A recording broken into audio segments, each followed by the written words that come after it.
Awak dia tak main dalam rupa paras iblis dia ustaz memang dia tak main. Kalau dia main memang kita mati awal lagi.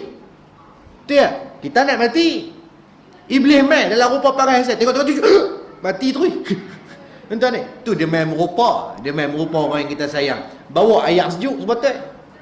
Kita tengah dahaga yang teramat sangat thirsty. Dia main jeng iblis main. Hai. Nak air?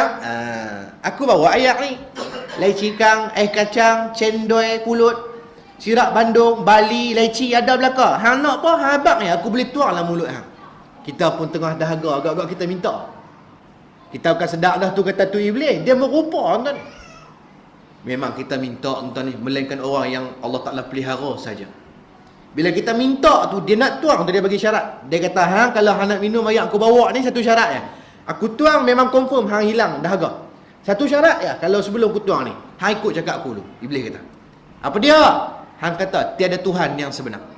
Tuan-tuan, ni kata perkataan kufur ni, 3 perkataannya. Kita iakan, habis kita.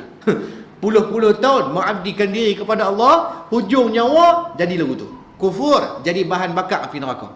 Hang kata Muhammad tu Nabi penipu. Kita nak sebut dengan mulut tak mampu dah. Kerana kita nak mati dah. Kita beriktikad dengan hati. Mengiyakan, bersetuju dengan perkataan iblis tu. Habis kita tuan-tuan ni. Sebab tu kata ulama nak mengelak daripada fitnah yang sangat besar ni tuan-tuan, 2. Yang pertama, ikhlaskan berdiri beribadah kepada Allah.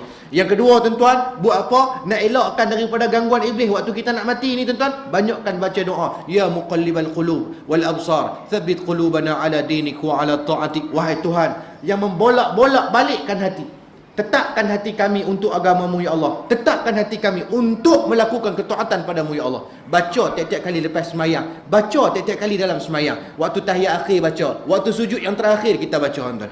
Mudah-mudahan akhir nyawa kita Allah Taala pelihara